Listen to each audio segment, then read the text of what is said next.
ডায়াবেটিসের অনেক সময় দেখা যায় যে যাদের বংশে আছে, বাবা-মা, দাদা-দাদি, নানা-নানি, এই বংশের জিন বলা হয়।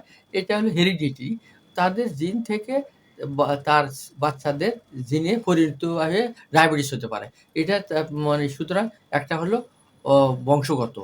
২য় নাম্বার হলো যে বংশ নাই কিন্তু হতে পারে। এটা হলো ফার্স্ট যাদের অল্প বয়সেই এ হঠাৎ একটা ভাইরাল ইনফেকশন হলো, এটাকে টাইপ 1 ডায়াবেটিস বলা হয়। যে ইনসুলিন তৈরি হয় না তখন, নষ্ট হয়ে যায়। ইনসুলিন তৈরি হওয়ার যে সমস্ত কোষগুলা থাকে এগুলা নষ্ট হয়ে যায়। সুতরাং এটাও একটা রিস্ক ফ্যাক্টর হতে বিভিন্ন ইনফেকশন বাচ্চাকালে।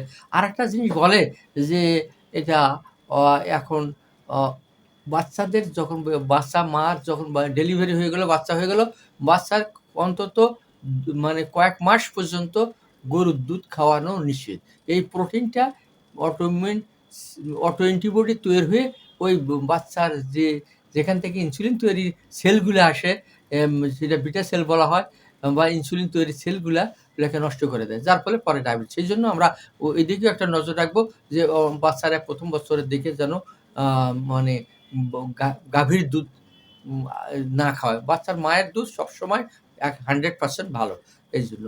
সেজন্য বাচ্চার মায়ের দুধ দিয়ে খাওয়াবে। আরেকটা রিস্ক ফ্যাক্টর হলো যারা স্থূলকায় বডি, মানে অনেক ওভারওয়েট, ওবেসিটি, যাদের মানে স্বাভাবিক ওজনের চেয়ে অনেক ওজন বেশি। আজকাল বাচ্চাদের যা হচ্ছে আরকি, তাদের ডায়াবেটিস হওয়ার মানে খুবই সম্ভাবনা। আরেকটা যারা মানে কায়িক পরিশ্রম যাদের কম, শারীরিক পরিশ্রম যাদের কম, যারা বসে থাকে, খায় বেশি।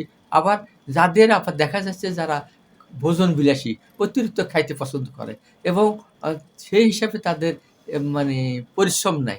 এই এদের হতে পারে। আরেকটা গুরুত্বপূর্ণ পয়েন্ট যেটা বলব, যারা স্ট্রেসফুল কাজ করে।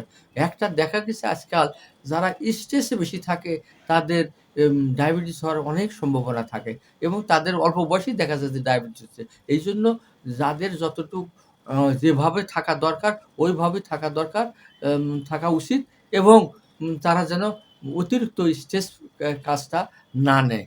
কারণ স্ট্রেসফুল কাজে তাদের যে সমস্ত হরমোন আছে, স্ট্রেস হরমোন, এগুলা সিক্রেট হয়ে ইনসুলিনকে কাজ করতে দেয় না। ফলে তার ডায়াবেটিসে পরিণত হয়ে যায় এবং ভবিষ্যতে সে একজন পুরাপুরি ডায়াবেটিসে রোগে পরিণত হয়। ধন্যবাদ।